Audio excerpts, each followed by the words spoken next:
Bom, gente, vamos dar início a mais um vídeo para o canal Só Psicanálise, certo? Nessa sessão aqui, eu vou abrir uma nova playlist que vai compor aqui o canal Só Psicanálise. O título da playlist será Teoria do Trauma em Freud. Por que eu vou abrir essa playlist? Por que eu vou começar a falar sobre isso, né? Porque eu já tenho uma playlist aqui no canal, onde nela eu elucido as questões referentes aos mecanismos de defesa, entende? Eu estou fazendo como é que eu posso dizer? Eu estou fazendo um passeio na teoria da psicanálise acerca dos mecanismos de defesa, e pretendo ser bem abrangente. Então, nesse percurso, eu compreendi que essa abrangência ela será muito mais eficaz se em paralelo eu vir a tratar de questões que concernem a um melhor entendimento acerca dos mecanismos de defesa, tá? E aí, a teoria do trauma é uma teoria bastante pertinente para esta compreensão.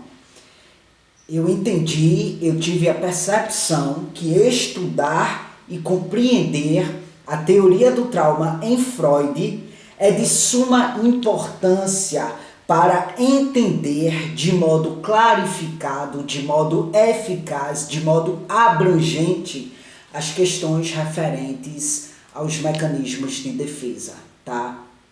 Então farei esse paralelo entre a teoria do trauma e os mecanismos de defesa. Então, bom, para iniciar, eu já elucidei aqui que por volta do ano de 1885, a medicina ela via a histeria como uma simulação, né? Como eu falo muito aqui no canal sobre a histeria, sobre as mulheres histéricas, então, consequentemente, eu já frisei isso várias e várias vezes, né?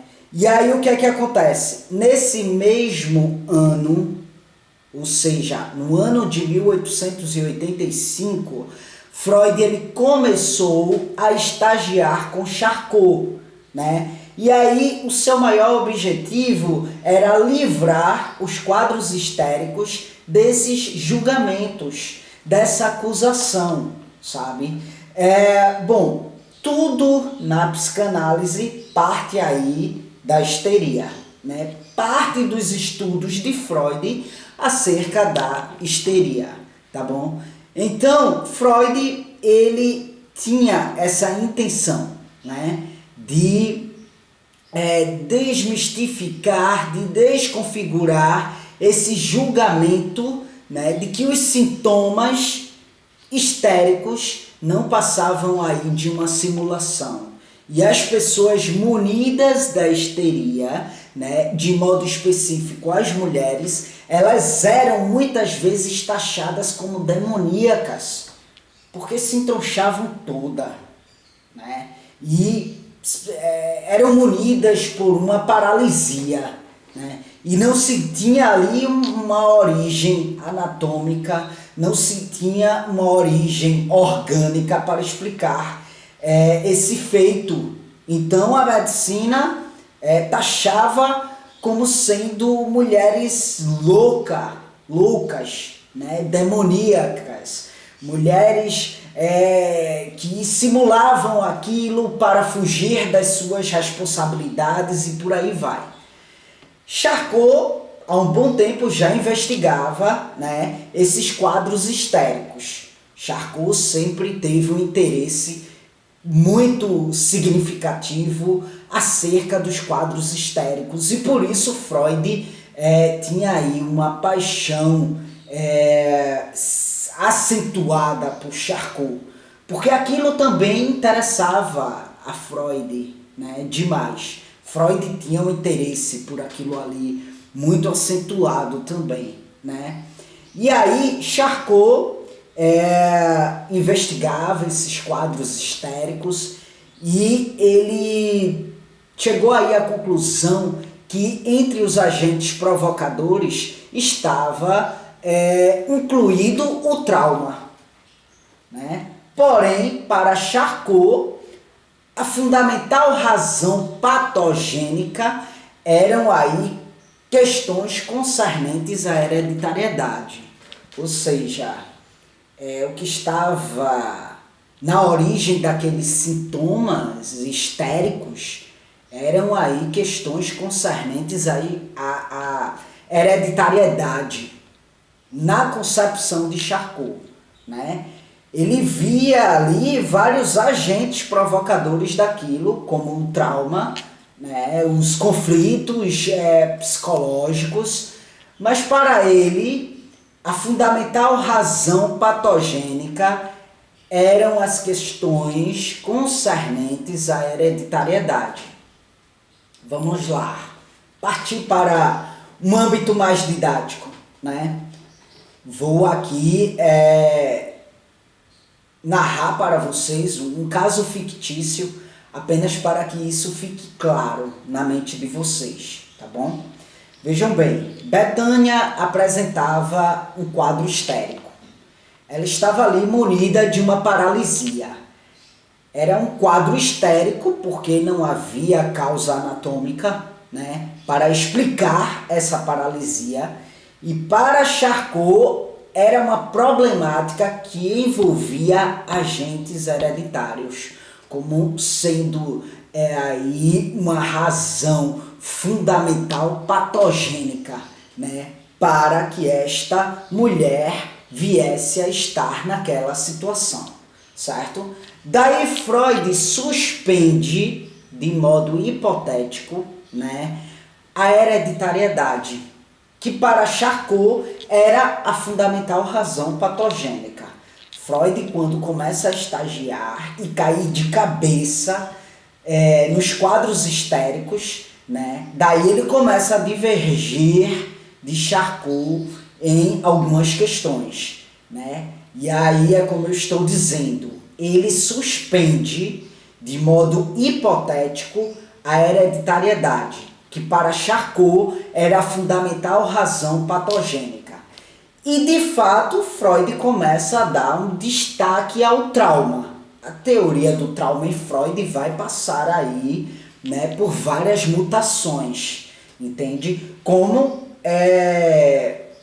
acontece em quase todas as suas teorias, né? Elas passam por mutações, entende? Na medida que ele vai estudando, na medida que ele vai se aprofundando, de repente ele formula uma teoria aqui, né? E aí ele vai cada vez mais se aprofundando nas questões concernentes a essa teoria, e aí de repente ele identifica, né, que tal teoria não é tão eficaz assim quanto ao que no dado momento está sendo observado, entende? Então as teorias dele sofrem mutações, entende?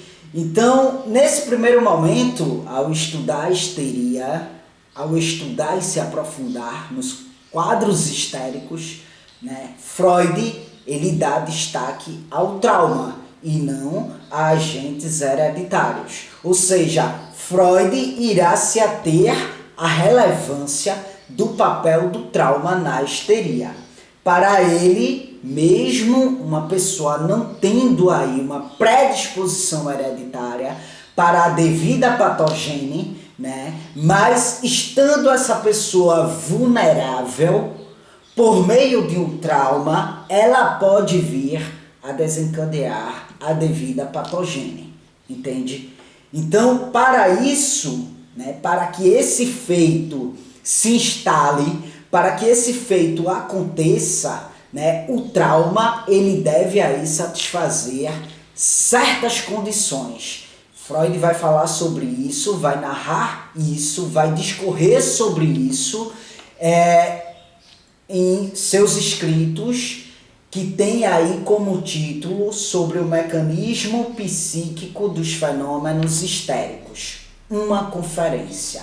Nesses escritos, Freud ele vai falar sobre as condições que o trauma deve satisfazer para que um quadro histérico seja aí desencadeado, né? Primeiro de tudo, o trauma deve ser grave, ou seja, o trauma, nesse caso, tem que ser aí de uma espécie que envolva a ideia de perigo mortal, entende? A ideia de uma ameaça à vida.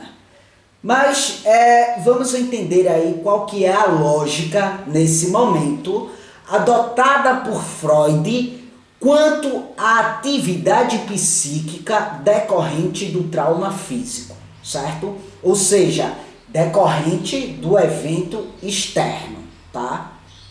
Primeiro de tudo, o trauma não produzirá o resultado que esperamos dele. Vamos lá para mais um caso fictício. Marcela vinha da faculdade à noite. Quando já estava próxima à sua casa, ela foi abordada por um homem de estatura média, né, portando uma arma, e este homem arrastou Marcela para um terreno abandonado próximo à sua casa. E este homem estuprou Marcela. E Marcela, após o ato, ela ficou abandonada e desacordada. E aí ela foi encontrada no dia seguinte pelos familiares que a socorreu. Pouco a pouco, Marcela foi se recuperando e entendendo o que aconteceu com ela. Ela entendeu que sofreu um abuso sexual. E Marcela não esboçou nenhuma reação, não chorou, não se desesperou, ela apenas silenciou. Assimilem isso na mente de vocês, que isso é muito importante. A gente vai precisar disso um pouco mais à frente, tratando-se dessa playlist sobre a teoria do trauma. Vejam, o trauma não produziu o resultado que esperamos dele, né? Não produziu. É a lógica, a partir desse evento externo que aconteceu com Marcela, a lógica seria que ela viesse a se desesperar, né, chorar, pôr para fora toda a emoção que ela viveu ali, naquele acontecimento drástico. Mas ela simplesmente silenciou, ela se trancou dentro dela, sabe? Gente, o evento externo não produz por si mesmo o trauma, certo? O evento externo, o acontecimento, ele não produz por si só, ele não produz o trauma, sabe? Na verdade, esse evento externo irá disparar uma atividade psíquica patogênica, né? Então, o que produz o resultado não é o evento externo, tá? Marcela, depois de algum tempo, perdeu a voz, ela ficou muda, ela não fala. Os médicos investigaram, né, mas não encontraram nada na anatomia que pudesse dar conta de justificar a perda da voz. Não foi o ato do estupro em si que produziu a perda da voz. Esse evento externo disparou uma atividade psíquica, um afeto de terror, por exemplo, onde esse afeto de terror produziu a perda da voz como resultado, certo? Então, guardem isso na mente de vocês. O evento externo, por si mesmo, ele não produz o trauma, tá? Por si só, ele não produz o trauma. Ele vai disparar uma atividade psíquica patogênica, certo? E a partir dessa atividade psíquica patogênica é que várias outras coisas, várias outras questões, vários outros sintomas podem ser desencadeados. Porque essa atividade psíquica patogênica pode vir a gerar um trauma. Se esse evento externo não foi vivenciado de uma forma em que as emoções que esse evento dispara fossem aí externalizadas, né? Se esse evento desperta emoções, onde essas emoções não são vivenciadas, não são externalizadas, aquilo ali vai ficar condensado no psíquico e essa condensação pode vir aí converter-se num trauma que vai se estender ao longo da vida desse sujeito, né? E aí é isso aí que vai gerar os mais diversos sintomas, beleza? Bom, gente, isso aqui foi só uma abertura para essa playlist, uma elucidação introdutória. A gente vai continuar aprofundando, fazendo aí um percurso na teoria do trauma em Freud, até que possamos entender de modo abrangente essa temática, tá bom? Aqui no campo de descrição do vídeo você vai encontrar aí informações adicionais como meio de contato comigo e os meus demais projetos aqui na internet, como também as minhas redes sociais, caso você queira me seguir para me acompanhar de perto, beleza? Então dá uma olhadinha aí na descrição do vídeo, tá? Para ter acesso a essas informações, certo? Obrigado mais uma vez pela atenção de vocês e até as próximas gravações.